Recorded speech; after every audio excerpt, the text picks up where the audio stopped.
Islam is not at war with Judaism, and it was never at war with Judaism. That's what Hamas and those guys preach. The conflict was tribal. It was tribal conflict. If we go back into the books of history, Khaybar, Bani Qaynuqa, Banu Qurayza, all of the tribes that were in Medina and Mecca at the time, or in the surroundings of Mecca, they naturally allied themselves with tribes that were at war with the Prophet Muhammad, and they were at war with the Muslims. So when the Muslims were fighting those tribes, it was fighting them and their allies, not specifically because they were Jews. Again, we're talking on a tribal context. So the Quran doesn't say the Jews should be killed at all. That doesn't exist. The Quran makes it very clear that when referring to these groups, they were referred to by their tribal names to indicate it was a regional tribal conflict. Does not mean it should continue forever. That's another issue. And then you have the verses that say disbelievers, non-believers. All of them came at a time of conflict. The Prophet Muhammad's main enemy who wanted to assassinate him was his own tribe, Quraysh. They were referred to as the non-believers because within the tribe, the Prophet Muhammad was a prominent man. So they split into two groups, the believers and the non-believers, but they were all cousins. So when the verses were referring to non-believers, they were referring to the Prophet and his own uncles at times who did not believe in him, not necessarily people from other religion. And even if the verse says they don't believe in God or the last day, Jews do believe in God. Jews are believers. They're people of the book. We consider people of the book. In fact, Islam depends on Judaism in all of its theological and ideological pillars. You take Judaism out of Islam, the whole religion will collapse. You'll be taking every single prophet aside from the Prophet Muhammad, all of the books, halakha, the jurisprudence, the history, God's rights, what God wants, all of that history, all God's miracles that are in the Quran will have to be removed. Noah and the ark and all of that will have to vanish. Islam will collapse. So it's very important for us to understand the context of the verses. And again, the Quran is 300 to 400 pages. We have humans who write encyclopedias.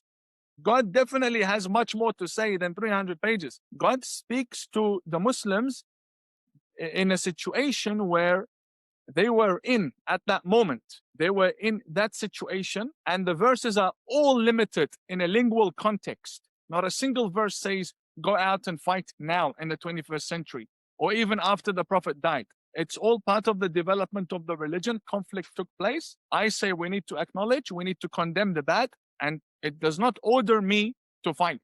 I'll tell you what orders me to fight. I am ordered to defend Mecca and Medina, right? You can hear from me as I speak. I'm being honest with you. If you want me to fabricate and sugarcoat, Imams are the best at fabricating stuff and sugarcoating. I can make it sound sweet to you and convert you, or convert some of you. But I am honest with you. And that's why I'm always in trouble with the media.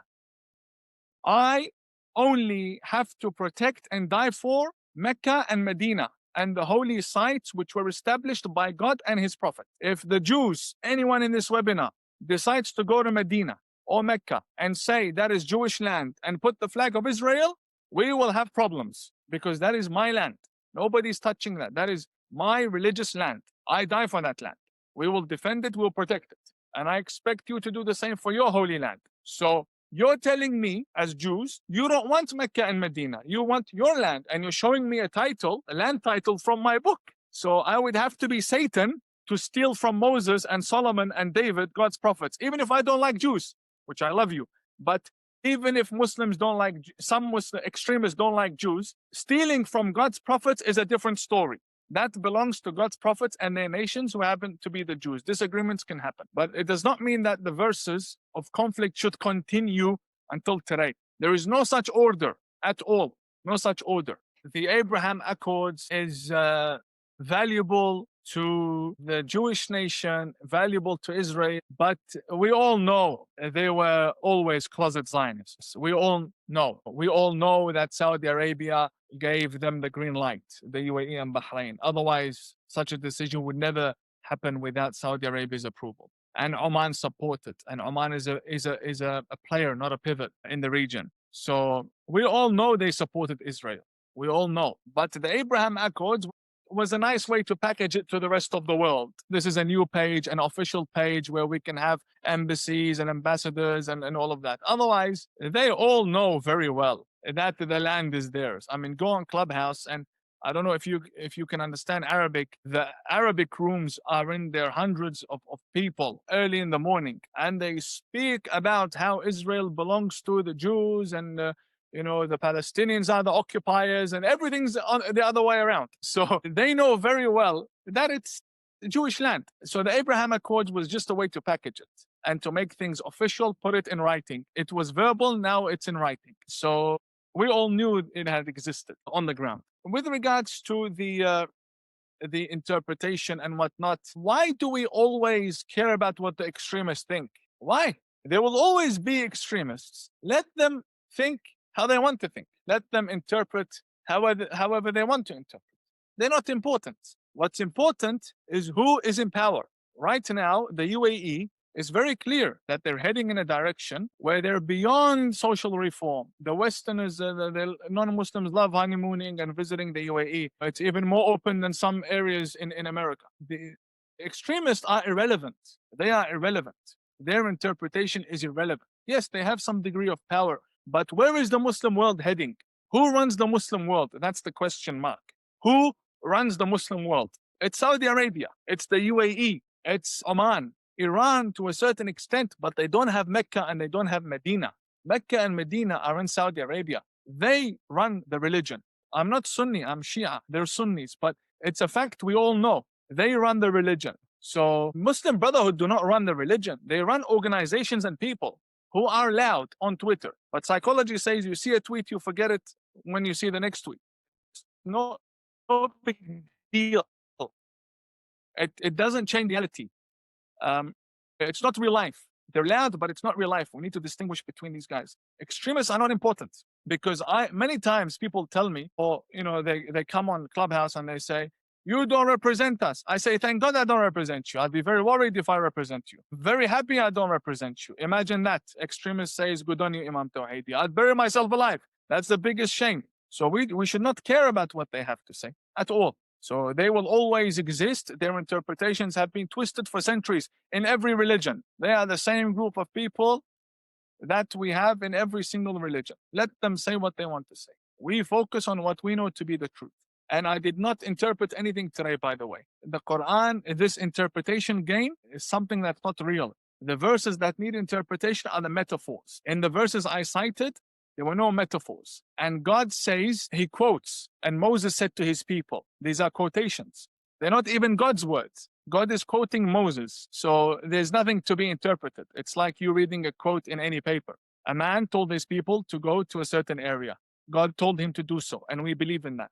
I'll tell you what could be a metaphor. It's the issue of Jews being turned into pigs, okay? Here is the catch. So the Islamists curse Darwin, and they curse Richard Dawkins, and they curse scientists, but they believe that Jews evolved from pigs. So if you don't believe in evolution, why do you believe Jews evolved from pigs? Either you're lying, your religion, your religious belief is false, or there's evolution, and you came from apes, and they came from pigs. Which one is it? So they'll tell you, no, there's no evolution, and this is a miracle. That God changed the Jews into pigs is a miracle. And here we come and say, a miracle cannot be a negative issue. A miracle has to be positive. There's no negative miracle. You cannot, a miracle is when you open someone's eyes when they're blind. When you feed people from a fountain out of the desert. That's a miracle. It has to be positive. It cannot be negative because it's against the laws of nature. And in any case, a bit of logic alongside all of their claims destroys it, like this issue of evolution. But yeah, the extremists are very weak, and they're loud, they're rich, very well funded by governments, unfortunately, Qatar, Al Jazeera, the Iranian regime, and their friends. But, who thought 5 years ago that an entire Muslim nation, the UAE, would flip so publicly into open Zionists who believe in the state of Israel and want to travel? Who thought? If you told me that 5 years ago, I would have said impossible. And I'm someone who advocated for the acceptance of Israel. Nobody would believe you 5 years ago.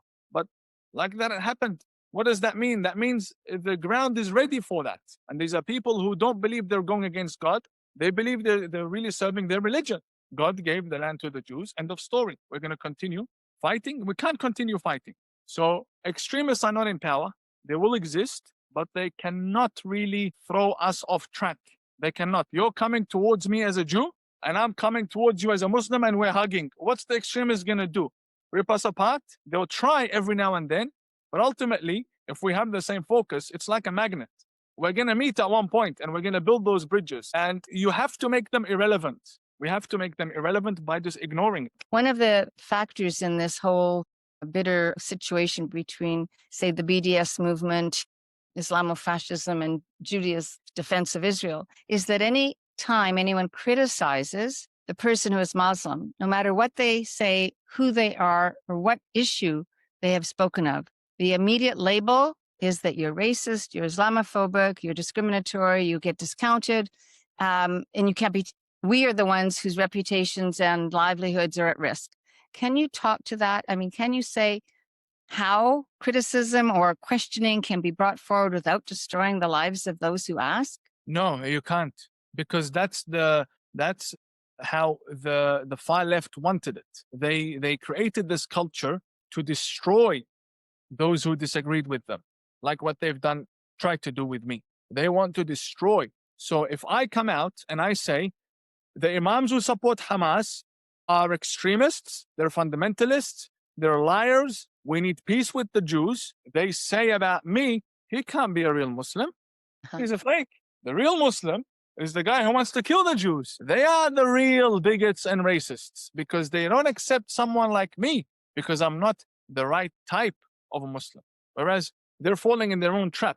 But again, I speak as a Muslim and as a Middle Eastern. I couldn't care less what someone with pronouns has to say, whose hair is purple or blue, and who doesn't know anything about the real world. You put them in a desert, they couldn't survive for 5 hours, right? We are men. We don't play these games. I will say what I want to say, and the left can do what it wants. And also the far right, they're also horrible towards me, right? They see me as no hope whatsoever. All Muslims, bad. There's no hope for us. All of us should be incarcerated. These people are also sick. So we need to be more courageous. We need people to be more courageous. And also never stop. The moment you stop, they've won. And the extremists have won.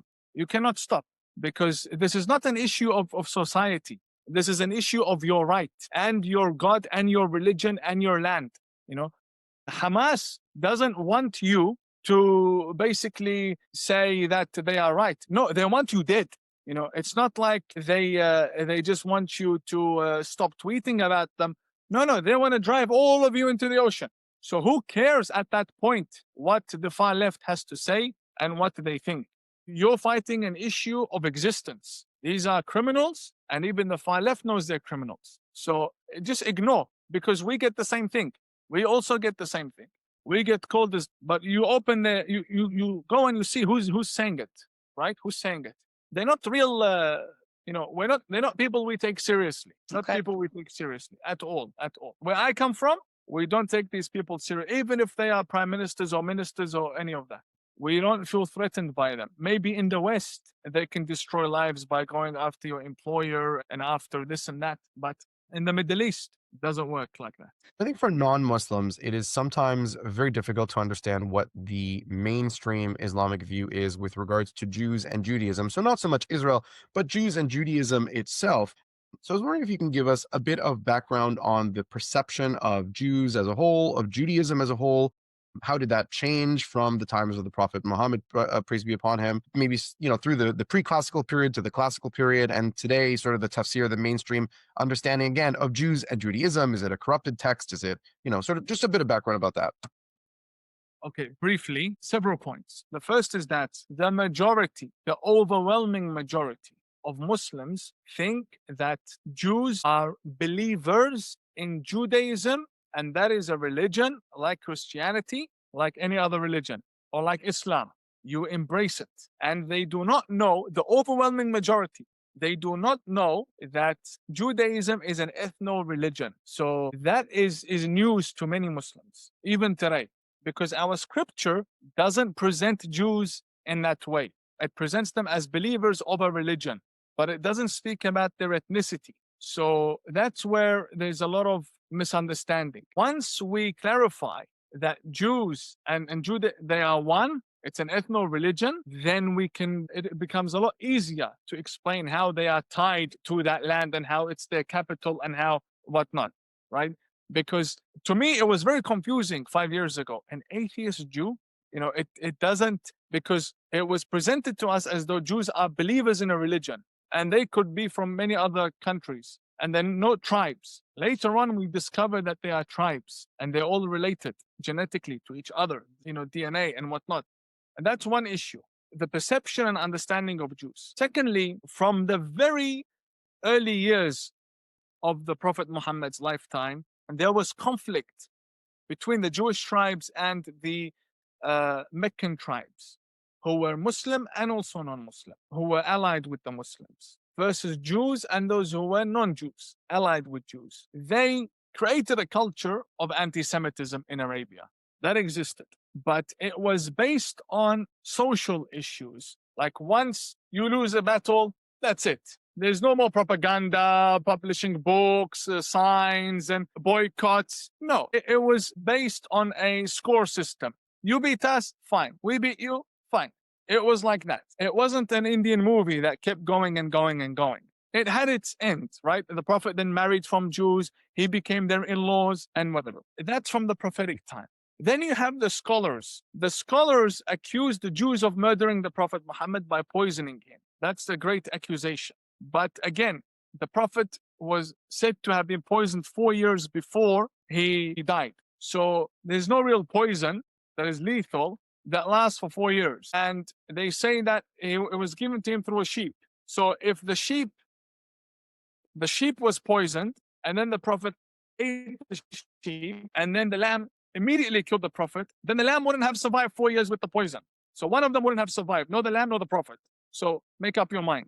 That's a lie. That created a culture of anti-Semitism in scripture, in books, in history, and a lot of blames were thrown at Jews because Jews did not defend themselves the same way Arabs did. So if you tell a Jew, hey, by the way, there's a book that calls you and your people a pig, in most cases, a Jew will say, ignore, we're not pigs. You tell that to an Arab today. You go and you tell them that there's a Jewish author in this city who wrote a book calling all Muslims pigs. They would raid his house because Jews do not respond the same way the Arabians responded to things. So guaranteeing zero response opened the way for accusations and writing in books, and just especially it being in Arabic.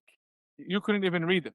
So that opened the way to blame them for everything, guaranteeing there's going to be zero response. Not a single rabbi will come and say, hey, hang on, you wrote this in your book. You're a scholar. You should be ashamed of yourself.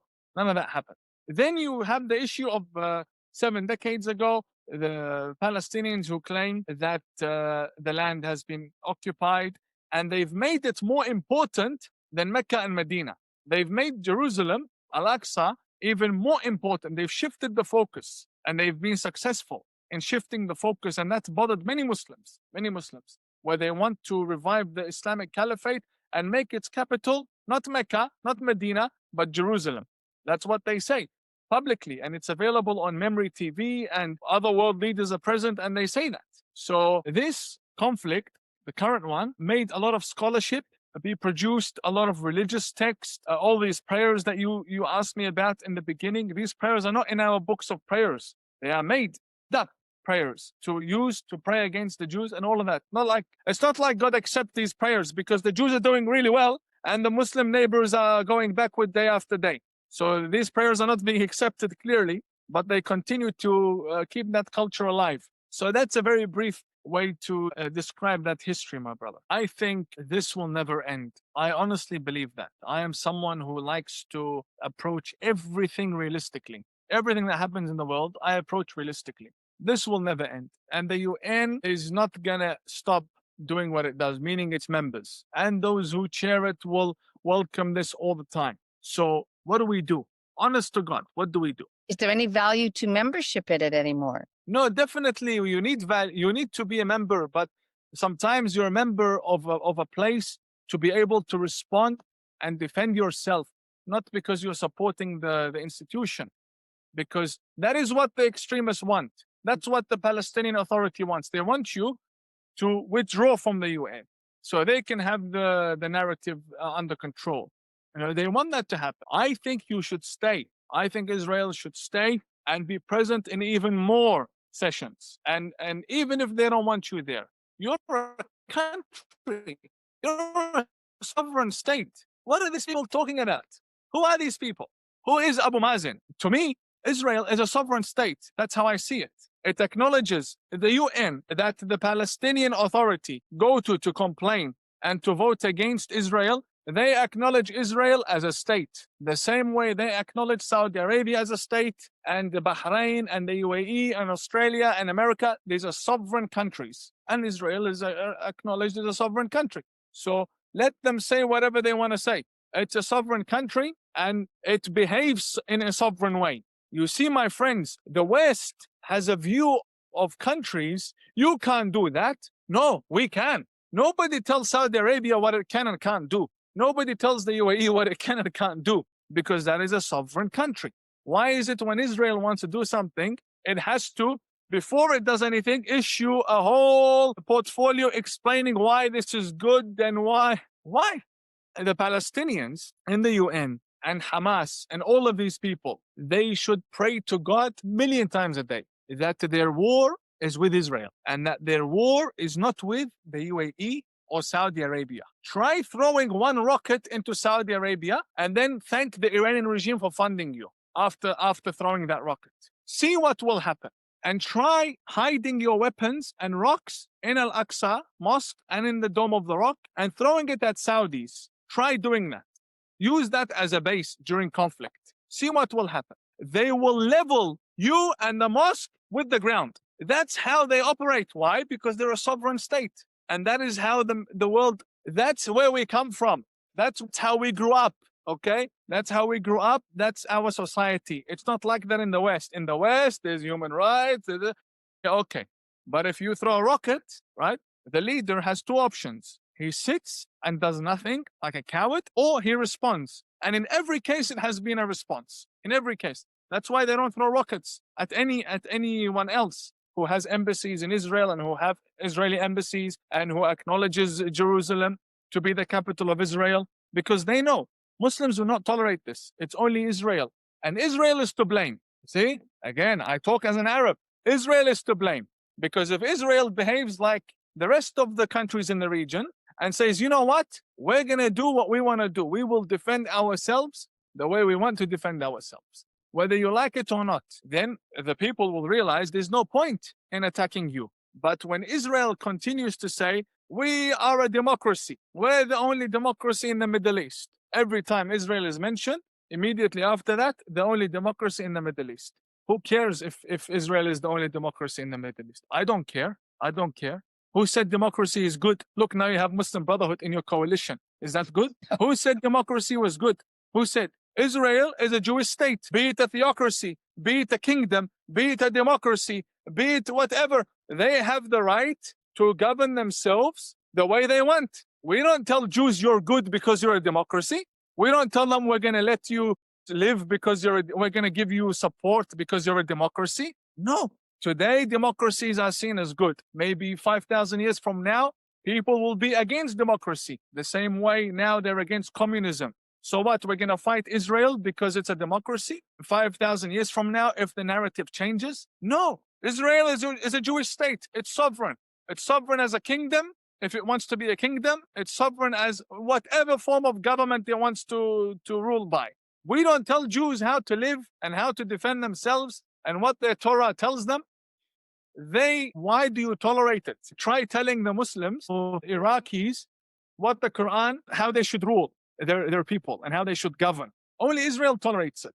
I mean, you don't really tolerate it, but the response should be equal to the response of those in the region. Foreign Minister of the UAE, whenever he's asked a question, his responses are in English, sometimes to the Western media, because CNN, they try their luck with the Middle Eastern politicians. They put them in their place immediately in English, and they don't even rely on the interpreter.